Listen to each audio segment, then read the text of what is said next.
Hello दोस्तों, good morning, सुप्रभात। आप सभी को समर क्लासेज में हार्दिक स्वागत है दोस्तों। तो आइए आज हम लोग स्टार्ट करने जा रहे हैं 10th क्लास का गोधूली भाग 2 का जो नवा चैप्टर है अभिनय। इसको हम लोग जो है सो देखते हैं। तो देखिए, सबसे पहले जो है सो हम लोग देखेंगे कि अभिनय है क्या। ठीक है, तो देखिए अभिनय जो है सो क्या है, एक जो है सो ललित जो है सो रचना है। ठीक है, ये जो है सो इनके जो लेखक हैं वो कौन है, तो अशोक वाजपेयी है। कौन है? अशोक वाजपेयी है। ठीक है, देखिए ये जो अभिनय जो चैप्टर है, ये चैप्टर जो है सो अशोक वाजपेयी जी जब यानी कि दक्षिण फ्रांस जब एक बार गए थे, उनको निमंत्रण मिला था, किसी के द्वारा दिया गया था निमंत्रण। तो उसी जो है सो जाने के क्रम में जो है सो उन्होंने जो है सो वहां पे जो रहे और रह करके जो है सो क्या किए, कुछ जो है सो कहानियां एवं कविताओं को जो लिखे, उसी जो है सो क्रम में उन्होंने जो है सो कुछ चीजों को जो है सो वहां पे क्या किए, तो लिखने के क्रम में जो है सो जो देखे और वहां पे देखने के बाद जो कुछ बहुत सारी चीजों को उन्होंने जो अपने अंदर जो समाहित किए, उन सारी चीजों को जो है सो इस रचना में जो है सो क्या किए हैं, लिखे हैं। ठीक है, तो यही चीज जो है सो इसमें बताया गया है। ठीक है, तो देखते हैं हम लोग। देखिए अभिनय ऐसा है कि जो है सो ये एक जो है सो स्थान का नाम है। क्या है? ये एक स्थान का नाम है। ठीक है, और एक स्थान के नाम होने के कारण जो है सो ये क्या है, एक बहुत ही जो है सो चर्चित जगह है। ठीक है, कहाँ का? तो दक्षिण जो है सो कहाँ का, दक्षिण फ्रांस का जो है सो ये एक बहुत ही चर्चित जगह है। ठीक है, तो इसलिए जो है इसको हम लोग जो है क्या करेंगे, पूरी अच्छी तरीके से देखने का प्रयास करेंगे। ठीक है, हमने आप लोगों को बताया भी है इससे पहले वाले क्लास में भी कि जो है हम लोग क्या करेंगे, पहले जो है सो इसके परिचय को देखेंगे, फिर इसके परिचय को देखने के बाद जो है सो हम लोग क्या करेंगे, तो इसका जितना भी ऑब्जेक्टिव क्वेश्चन होगा, इन सारी ऑब्जेक्टिव क्वेश्चन को देखेंगे और फिर इसके बाद जो हम लोग तीसरे क्लास में देखेंगे तो उसमें ऑब्जेक्टिव क्वेश्चन को देखेंगे। तो देखिए अभी तो आप लोगों का एग्जाम भी स्टार्ट हो गया है, तो देखिए एग्जाम आप लोग बहुत ही बेहतर तरीके से दीजिएगा, शायद हमें पूर्ण विश्वास है। और जो आप लोग पढ़े हैं वही उसी को अब क्या करना है, तो बेहतर तरीके से देना है। तो इसलिए आप लोग एग्जाम में क्या करिएगा कि जो भी पेपर आप लोग का अब दीजिएगा कंटिन्यू, आज तो मैथ का है, फिर अगले क्लास में आप लोग का जो भी विषय होगा उस विषय को आप लोग पूरे ही इत्मीनान तरीके से देने का प्रयास कीजिएगा। इसलिए क्योंकि हड़बड़ा करके अगर आप लोग एग्जाम दीजिएगा तो क्या होगा कि एग्जाम हो सकता है सत्य गड़बड़ चला जाए और आप लोगों का नंबर कट जाए और नंबर अच्छा नहीं उठे। इसलिए जो पढ़े हैं उसी को बेहतर तरीके से देने का प्रयास कीजिएगा, ताकि उसी में बेहतर तरीके से देने से होता है क्या है कि आपका एग्जाम भी अच्छा जाएगा और नंबर भी आपका बढ़िया से बढ़िया उठेगा। इसलिए आप लोग अच्छी तरीके से, हमें पूर्ण विश्वास है कि एग्जाम दीजिएगा। तो आप लोग देखिए, आइए हम लोग देखते हैं इसको अभिनय क्या कहता है। तो देखिए पहला हम लोग जो है सो देखेंगे इसका जो है सो परिचय को देखेंगे। क्या करेंगे? इसके परिचय को देखेंगे। देखिए कहता है कि जो है सो लेखक साहब जो है सो इनका जन्म जो है सो कब हुआ है, तो 16 जनवरी 1941 ईस्वी में दुर्ग छत्तीसगढ़ में हुआ है। कहाँ पे हुआ है? तो दुर्ग छत्तीसगढ़ में। ऐसे ही आपको एग्जाम में देगा कि जो है सो अशोक वाजपेयी जी का जो जन्म है वो जो है सो कब हुआ है, तो आप लोग याद रखिएगा कि 16 जनवरी 1941 ईस्वी में कहाँ पे हुआ है, तो छत्तीसगढ़ में हुआ है। और ये भी ध्यान रखिएगा कि कभी कभी दे देता है कि अशोक वाजपेयी जी का जन्म जो है सो किस राज्य में हुआ है, तो आप लोग याद रखिएगा दुर्ग के छत्तीसगढ़ में। कहाँ पे? छत्तीसगढ़ राज्य में। इसी तरीके से देखिए कहता है कि इनका मूल निवास स्थान जो है सो सागर मध्य प्रदेश है। देखिए ये मूल निवास स्थान का अर्थ यहाँ पे ये हो जाता है कि मान लीजिए कि किसी का पूर्वज जो है सो मान लीजिए रह रहा है, मान लीजिए मध्य प्रदेश में। ठीक है, और वो किसी काम से या किसी कारणवश क्या होते हैं, तो रहने लगते हैं, मान लीजिए दूसरा स्टेट छत्तीसगढ़ में रहने लगते हैं, तो वहीं पे हो सकता है कि इनका जो है सो लेखक साहब अशोक वाजपेयी जी का जो है सो जन्म कहाँ पे हुआ, तो छत्तीसगढ़ में हुआ। इसलिए इनका जन्म जो है सो जिक्र किया जाता है कि जन्म जो है सो कहाँ पे हुआ है, छत्तीसगढ़ में हुआ है। लेकिन उनका जो मूल निवास स्थान है वो कहाँ पड़ता है, तो सागर मध्य प्रदेश पड़ता है। आप लोग इसको याद भी रखिएगा, कभी कभी एग्जाम में ऐसे पूछेगा कि अशोक वाजपेयी जी का मूल निवास स्थान कहाँ है, तो आप लोग याद रखिएगा इनका मूल निवास स्थान मध्य प्रदेश है। ठीक है, देखिए इसी तरीके से कहता है कि पिता का नाम जो है सो परमानंद वाजपेयी है। क्या है? इनके पिता का नाम परमानंद वाजपेयी है। ठीक है, आप लोग याद रखिएगा, कभी कभी ये भी पूछ सकता है कि अशोक वाजपेयी जी का पिताजी का नाम क्या है, तो परमानंद वाजपेयी। देखिए कहता है माता का नाम जो है सो निर्मला देवी है। क्या है? इनकी माता का जो नाम है निर्मला देवी है। देखिए इसके बाद कहता है कि इसकी प्रारंभिक शिक्षा जो है सो government higher secondary school Sagar से हुआ है। क्या हुआ है? सागर से इन्होंने जो है सो प्राप्त किया। इनका जो प्रारंभिक शिक्षा जो है सो कहाँ से स्टार्ट हुआ है? तो गवर्नमेंट हायर सेकेंडरी स्कूल सागर मध्य प्रदेश से, जो कहाँ पड़ता है, सॉरी हाँ मध्य प्रदेश, ये सागर जो है सो कहाँ पड़ता है? मध्य प्रदेश से जो है सो ये पढ़ाई की है। किसका? तो प्रारंभिक शिक्षा का। ठीक है, इसमें कभी कभी ऐसे भी आपको क्वेश्चन देगा कि अशोक वाजपेयी अपनी प्रारंभिक शिक्षा कहाँ से प्राप्त किए, तो आप लोग याद रखिएगा गवर्नमेंट हायर सेकेंडरी स्कूल सागर मध्य प्रदेश से। ठीक है, देखिए इसके बाद कहता है कि बीए सागर विश्वविद्यालय मध्य प्रदेश से इन्होंने किए हैं। ये जो बीए किए हैं अशोक वाजपेयी साहब जो बीए किए हैं वो कहाँ से किए हैं? तो सागर विश्वविद्यालय मध्य प्रदेश से किए हैं। ठीक है, इसके बाद ये कहता है कि एमए जो किए हैं वो कहाँ से किए हैं? सेंट स्टीफेंस कॉलेज दिल्ली से। कहाँ से किए हैं? इन्होंने जो एमए किए हैं, एमए कहाँ से किए हैं? तो सेंट स्टीफेंस कॉलेज दिल्ली से किए हैं। ठीक है, तो इस तरीके से आप लोग ये भी याद रखिएगा कि इनका ये अशोक वाजपेयी साहब जो है सो एमए जो किए हैं वो कहाँ से किए हैं? तो सेंट स्टीफेंस कॉलेज दिल्ली से किए हैं। ठीक है, देखिए इसी तरीके से कहता है इससे अगला कि महात्मा गांधी अंतर्राष्ट्रीय हिंदी विश्वविद्यालय के प्रथम कुलपति पद पर भी रहे। देखिए कभी कभी एग्जाम में आपको ऐसे ही देगा कि जैसे अशोक वाजपेयी साहब ने सबसे प्रथम विश्वविद्यालय, किस विश्वविद्यालय के सबसे प्रथम कुलपति जो है सो चुने गए थे या पद पे रहे। ठीक है, तो आप लोग याद रखिएगा कि महात्मा गांधी अंतर्राष्ट्रीय हिंदी विश्वविद्यालय के प्रथम कुलपति इन्होंने चुने गए थे। ठीक है, और इन्होंने जो है सो वहीं से अपनी जो है सो क्या किए, तो जो है सो ये जो होता है मान लीजिए कि जैसे नौकरी खत्म होने के बाद रिटायरमेंट जो लिए, ये यहीं से रिटायरमेंट लेते हैं। ठीक है, कहाँ से? तो ये जो महात्मा गांधी जो अंतर्राष्ट्रीय हिंदी विश्वविद्यालय थे यहीं से इन्होंने जो है सो क्या किया? रिटायरमेंट भी किए। ठीक है, देखिए इसके बाद कहता है कि वे दिल्ली में भी भारत सरकार की कला अकादमी में 2008 से 2011 तक निर्देशक भी रहे।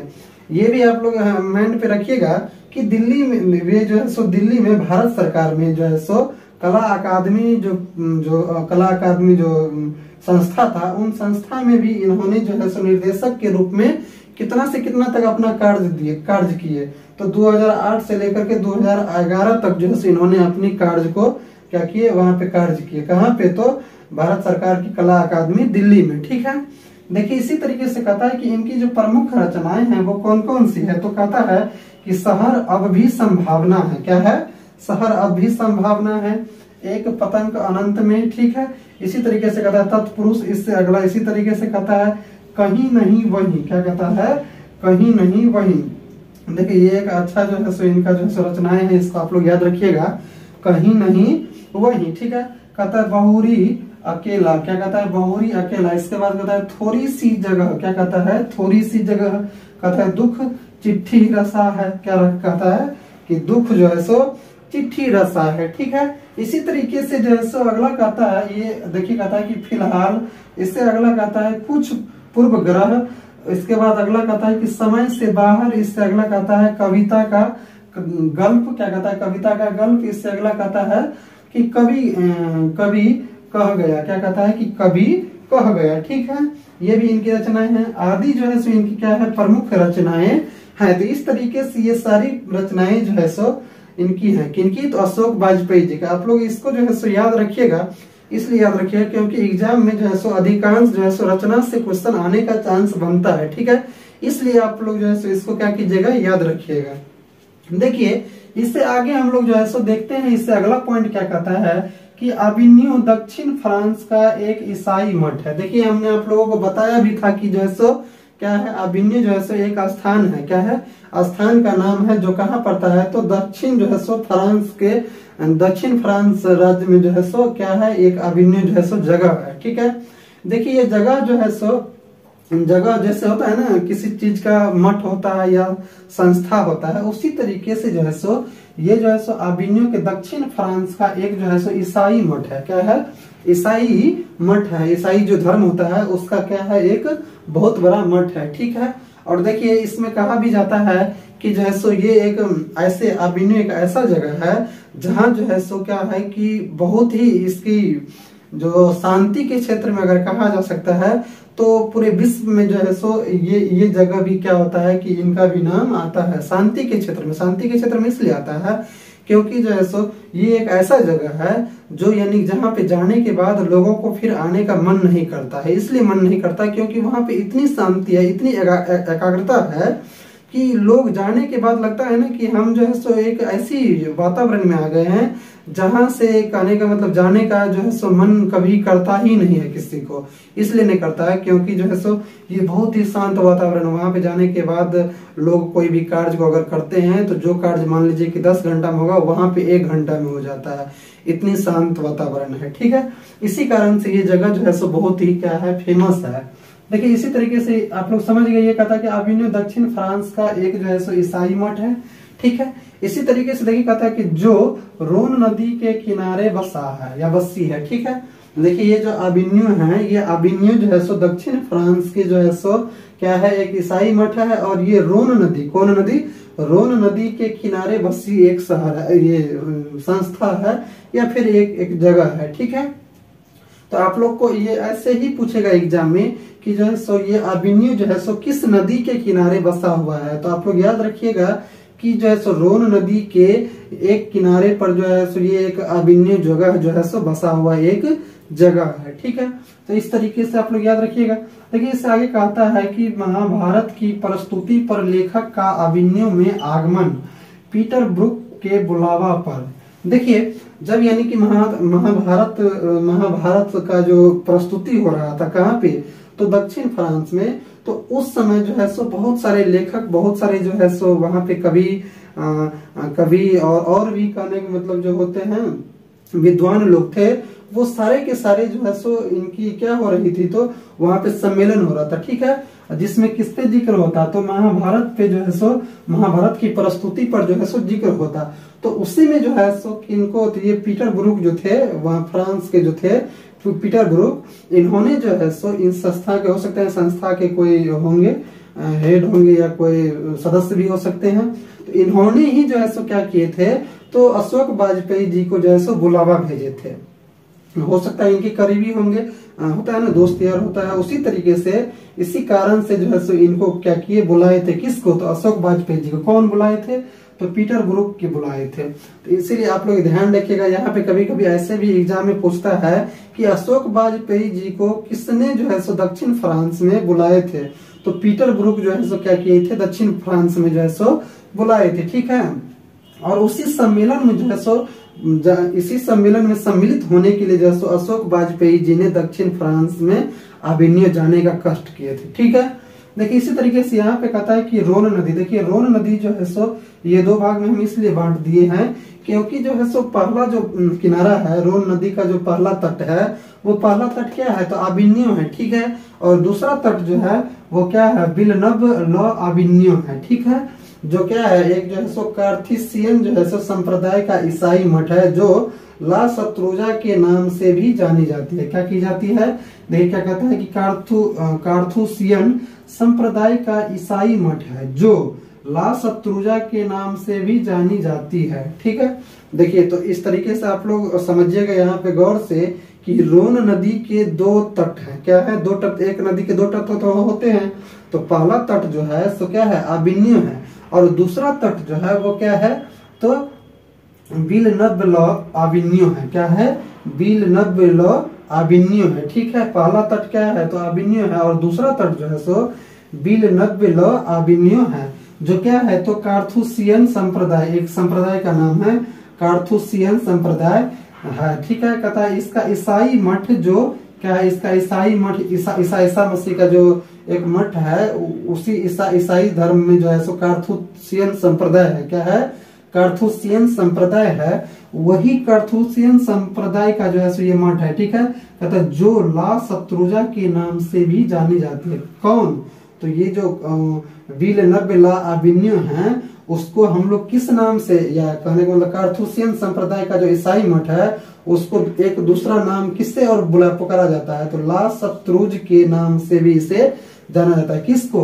तो ये जो ईसाई मठ है, ये कार्थुसियन जो संप्रदाय के ये जो विल्नब लॉ अविन्यो है, इस विल्नब लॉ अविन्यो का जो है सो दूसरा नाम क्या है, तो जो है सो ला शत्रुजा भी इसे कहा जाता है। तो आप लोग इसको ध्यान रखिएगा हमेशा कि विलनभ आबिन्यो को दूसरा किस नाम से पुकारा जाता है, तो ला शत्रुज के नाम से भी इसे जाना जाता है। ठीक है, देखिए इसी तरीके से कहता है कि ला शत्रुजा क्या है। तो देखिए हमने आप लोगों को बताया है कि ला शत्रुजा जो है सो एक स्थान है जिसको हम लोग जो है सो विलनभ आबिन्यो भी कहते हैं। क्या कहते हैं? विलनभ आबिन्यो भी कहते हैं। किसको? ला शत्रुजा को। ठीक है, तो इस तरीके से हम लोग कह सकते हैं कि ला शत्रुजा जो है सो एक जगह का नाम है जिसको हम लोग जो है सो विलनभ आबिन्यो भी कहते हैं। ठीक है, तो इस तरीके से समझ गए कि ला शत्रुजा क्या है। ठीक है, इसी तरीके से अगला देखिए कहता है 1945 ईस्वी में ला शत्रुजा में लेखक को जाने का मौका मिलती है। क्या करता है? मिलती है। यहाँ वे 19 दिन रहते हैं और 35 कविताएं और 27 गद्य की रचना की। देखिए कितनी अच्छी बात कहता है कि 1994 में, कब? 1994 ईस्वी में ला शत्रुजा में लेखक को जाने का मौका मिलता है। किसके निमंत्रण पे? तो पीटर ब्रूक के निमंत्रण पे या बुलावा पे जो है सो इनको जाने का क्या मिलता है? मौका मिलता है। इससे पहले भी इसे जो है सो एक बार और बुलावा मिला था, लेकिन इन्हें जो है सो 1 महीने के बुलावा मिलने के कारण जो है सो ये क्या कर पाए थे? तो नहीं जा पाए थे, इसलिए क्योंकि समय की दिक्कत थी। और होता भी है, लेखक लोग जो होते हैं उनको समय का दिक्कत होता है, इस कारण से इन्होंने जो है सो नहीं जा पाए थे। लेकिन फिर दोबारा जब पीटर ब्रूक के बुलावा जब आया तो उस समय जो है सो 19 दिन के लिए जो है सो इन्हें बुलाया गया था। ठीक है, जिसमें जो है सो इन्होंने जो है सो 35 कविताएं और 27 गद्य की रचना की थी। कब? तो 1994 ईस्वी में। आप लोग याद रखिएगा कि ऐसे ही पूछेगा कि 35 कविताएं और 27 गद्य की रचना कब की अशोक वाजपेयी जी ने?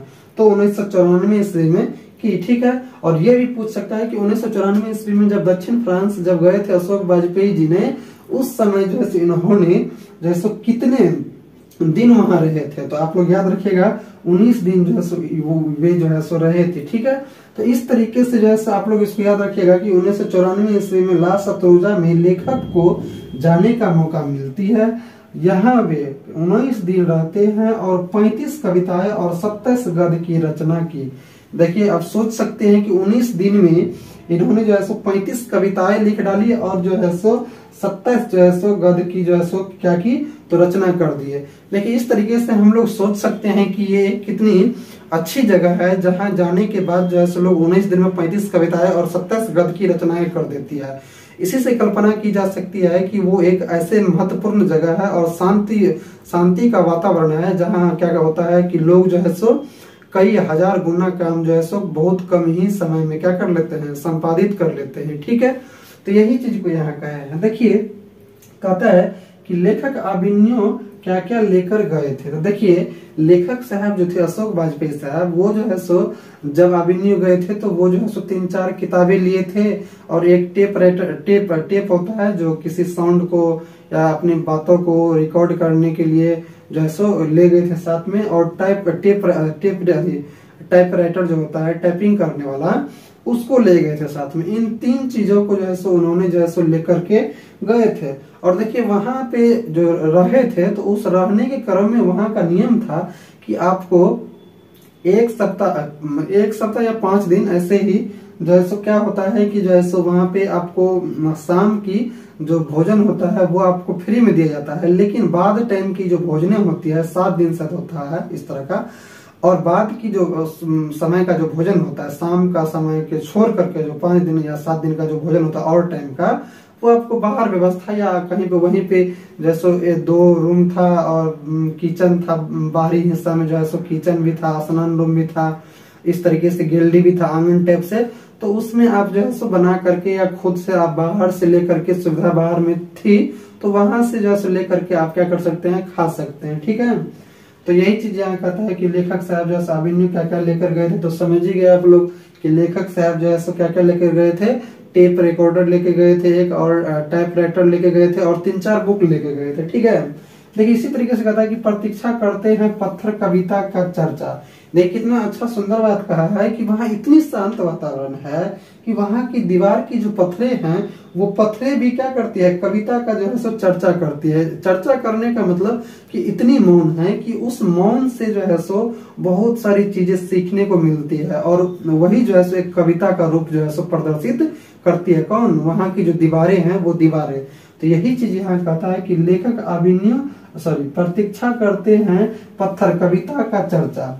लेकिन प्रतीक्षा इसलिए करता है क्योंकि वहां जो लोग जाने वाले होते हैं वो लोग जो है सो उन जो अभिनयों की जो वातावरण है, वहां की जो शांति का वातावरण है, उन शांति के वातावरण से वहां की दीवारों से सीखने को मिलता है। वहां की जो हर एक चीजें, जो वृक्ष हैं, वहां की जो वस्तुएं रखी हुई है, प्राचीन काल की जो बहुत सारी धरोहर चीजें रखी हुई है, उन सारी चीजों से जो इतनी शांति है कि उन सारी चीजों से बहुत सारी चीजें सीखने को क्या होती है, मिलती है। इसलिए यहाँ पे कहता है कि प्रतीक्षा करते हैं पत्थर कविता की चर्चा का। और वहां पे जो भी लोग जाते हैं, समझिए उसकी क्या करते रहती है, तो हमेशा से जो है सो पत्थर क्या करती रहती है, प्रतीक्षा करती रहती है। ठीक है, कहता है कि मानवीय जीवन से पत्थर की समानता और विषमता। देखिए कहता है कि मानवीय जीवन से पत्थर की समानता और विषमता इसलिए कहता है क्योंकि ये जो है सो पत्थर, जो वहां की जो दीवार की जो पत्थरे हैं वो जो है सो चाहे वर्षा हो, चाहे गर्मी हो, सर्दी हो, ठंडी हो, कोई भी चीज हो, वो हमेशा जो है सो क्या करता है कि जो है सो अपनी जो है सो शांति को क्या करता है कि बरकरार रखता है और धैर्य को बनाए रखता है। जिस तरीके से मानव जो है सो क्या होता है कि जिस तरीके से पत्थर क्या करता है कि अपने विपरीत समय में भी वो अपने धैर्य को क्या करता है, कायम रखता है, उसी तरीके से मानव को ये संकेत देता है, या मानव को बताता है कि जिस तरीके से हम जो है सो अपने धैर्य को कायम रखते हैं, उसी तरीके से आप या मानव जो भी हैं वो भी क्या करे, अपने धैर्य और साहस को विपरीत काल में भी और अच्छे काल में भी क्या करे, हमेशा बनाए रखे या समानता कायम रखे। क्या करे, समानता कायम रखे। ठीक है, यही चीज यहाँ कह रहा है कि मानवीय जीवन से पत्थर की समानता और विषमता, यानी समानता और विषमता इसलिए कहता है क्योंकि मानव क्या होता है कि थोड़ा भी कहने को उथल पुथल होता है जिंदगी में, तो वो क्या होता है, बहुत ही बिखर जाता है, टूट जाता है, अपने आप को हतोल्लास हो जाता है। तो इसलिए जो है सो ये पत्थर जो कहता है कि जिस प्रकार, कहने का मतलब हम जो है सो किसी भी परिस्थिति में क्या होते हैं, डगमगाते नहीं हैं, पूरी के पूरे धैर्य बना के रखते हैं।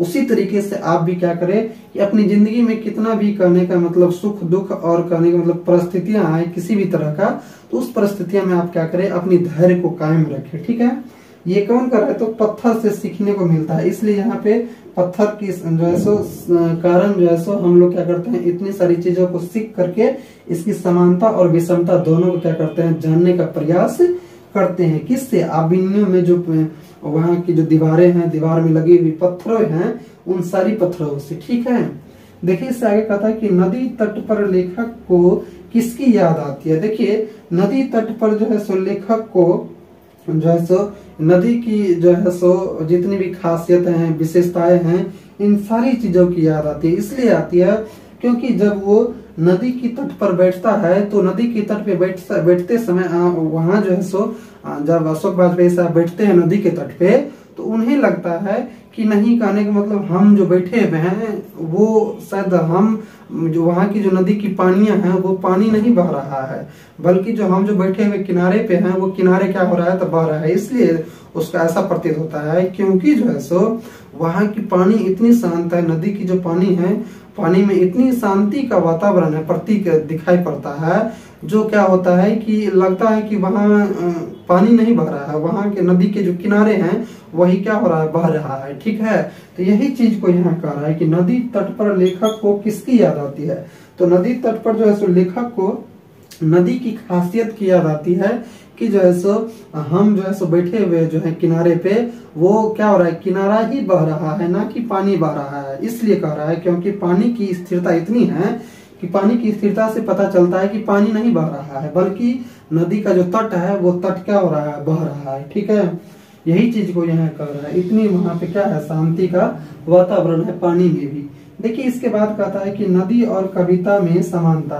देखिए नदी और कविता में समानता इसलिए है कि जिस प्रकार नदी क्या करता है कि अनेक सारी जो है सो क्या होती है कि नदी छोटे छोटे जो है सो नदियों से, या कहने का मतलब यहाँ पे समुद्र होना चाहिए लेकिन नदी का इस पे जिक्र किया है। देखिए नदी का अर्थ यहाँ पे ये हो जाता है कि अनेक सारी जगहों से क्या होता है कि जो है सो छोटे बड़े पहाड़ों से, झरनों से जो पानी बह करके आता है वो क्या होता है, समुद्र में आता है और विलीन हो जाता है। क्या होता है, विलीन हो जाता है, यानी कि अपने रूप को क्या करता है, एक साथ मिला लेता है। उसी तरीके से कविता भी क्या करता है कि अनेक सारी जो है सो क्या होती है कि जो शब्द होती है, अनेक सारी जो बातें होती है, उन सारी बातों को, नई चीजों को क्या करता है, अपने अंदर जो है सो समाहित कर लेता है और तब जाकर के एक जो है सो क्या करता है, कविता का निर्माण कर पाता है। उसी तरीके से यहाँ पे जो है सो नदी का भी जिक्र किया गया है कि नदी क्या करता है कि अनेक चीजों को, अनेक सारी जीव जंतुओं और अनेक सारी जितने भी पानी होती है, या झरना से आया हुआ हो, चाहे किसी छोटे बड़े नदी से, चाहे कहीं से भी आया हुआ हो, उन सारी पानी को क्या करता है, अपने अंदर जो है सो समाहित कर लेता है। और उसी तरीके से ये भी जो है सो कविता भी क्या करता है कि अनेक शब्द रूप को, अनेक सारी बड़ी छोटी जितनी भी बातें होती है या वो चीजें होती हैं ज्ञान की, उन सारी चीजों को क्या करता है, शब्दों को अपने अंदर जो है सो समेट लेती है। कौन, तो कविता। इसी कारण जो है सो यहाँ पे क्या हो जाता है कि इसकी समानता जो होता है, नदी और कविता की जो समानता होती है, वो दोनों क्या होता है, समान होता है। क्या होता है, समान होता है। तो इस तरीके से जो है सो हम लोग जो है सो इसको पूरा जो है सो देखिए इसमें ज्यादा कुछ है नहीं, सिंपल है, इसलिए आप लोग ये बर्डन लेके नहीं देखिएगा कि नहीं अभिन्यु क्या है, अभिन्यु किस तरह का चीज होगा, ऐसा नहीं सोचना। ये बहुत ही हल्का चैप्टर है, इसको इसलिए हल्का से ही लेना है और इससे अच्छा क्वेश्चन भी आता है। इसलिए आप लोग इसे क्या कीजिएगा, पूरा पढ़ने का प्रयास कीजिएगा ताकि इससे कम से कम 4 नंबर आपको कहीं से न छोटे। ठीक है, तो इस तरीके से शायद आप लोग इसको समझ गए होंगे, इसको पूर्ण तरीके से। तो हम लोग जो है सो मिलते हैं इससे अगले क्लास में। अब तो अगले क्लास में मिलते हैं, जब इसको हम क्या करेंगे, इससे अगले क्लास में हम बताए भी हैं हम आप लोगों को कि सब्जेक्टिव का जितना भी क्वेश्चन होगा उसको लेकर के आएंगे, फिर इससे अगले में जितना भी सब्जेक्टिव होगा उसको लेकर के आएंगे। तो इस तरीके से जो है इससे अगले क्लास में हम लोग क्या करेंगे, ऑब्जेक्टिव को देखेंगे। तो क्लास को आज यहीं तक रहने दिया जाए, तो हम लोग मिलते हैं इससे अगले क्लास में। तब तक के लिए जय हिंद, जय भारत।